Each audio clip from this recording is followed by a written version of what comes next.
Lalu kenapa kita masih hidup?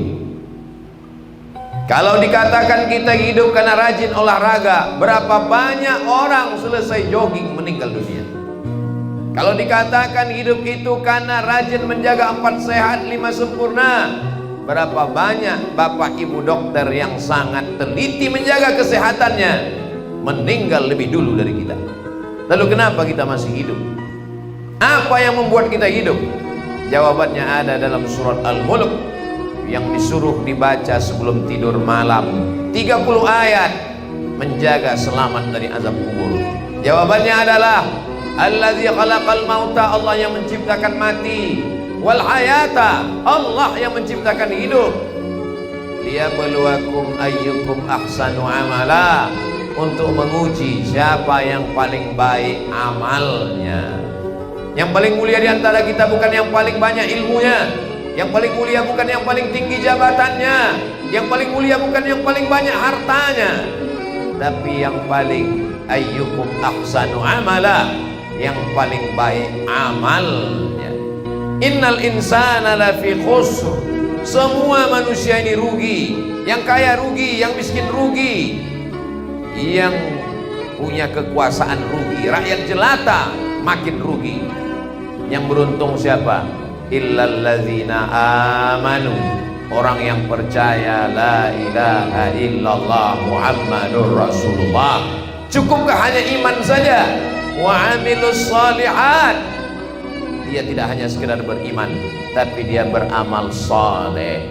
Dan orang itu tidak egois, dia tidak berpikir yang penting aku sudah selamat, yang penting saya sudah beramal. Wa amilus shalihat wa tawassaw bil haq, mengajak kawan, jiran, tetangga, kawan, sahabat, sekantor, satu alumni, mengajak orang-orang yang ada sekeliling untuk beramal soleh. Amal itu ada 4. Amal yang pertama amal badan, tegak, ruku, sujud. Itulah dia amal-amal kita dalam tarawih. Selesai tarawih witir, selesai witir tadarus baca Quran. Ini namanya amal badan. Yang kedua adalah amal harta, zakat, wakaf, infak, sedekah. Ini amal harta. Yang ketiga adalah amal lisan. Ketika kita berkata subhanallah walhamdulillah wa la ilaha illallah, lisan kita sedang bergerak, berzikir, menyebut, mengagungkan asma Allah. Afdalul zikri, seafdal zikir la ilaha illallah, wa afdalud du'a, seafdal doa alhamdulillah. Amal badan, amal harta, amal lisan. Tapi ada amal yang tidak berbunyi dan tidak bersuara, tidak mengeluarkan darah dan harta. Kalau orang yang sholat nampak dia tegak ruku dan sujud. Kalau orang yang bersedekah nampak dia membangun pesantren, membangun masjid. Kalau dia membaca Quran beramal lisan nampak bersuara.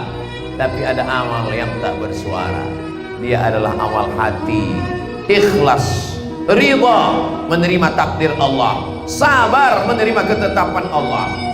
Begitulah adilnya Allah. Karena tak semua orang punya harta. Seandainya yang masuk surga itu hanya amal harta, bagaimana dengan orang yang tak punya harta? Seandainya yang masuk surga itu hanya amal badan, bagaimana dengan orang yang sakit? Allah maha adil, Allah maha bijaksana. Yang terbaring di rumah sakit, dia masih bisa berzikir. Ayul amal khairun, apa amal yang paling baik ya Rasulullah?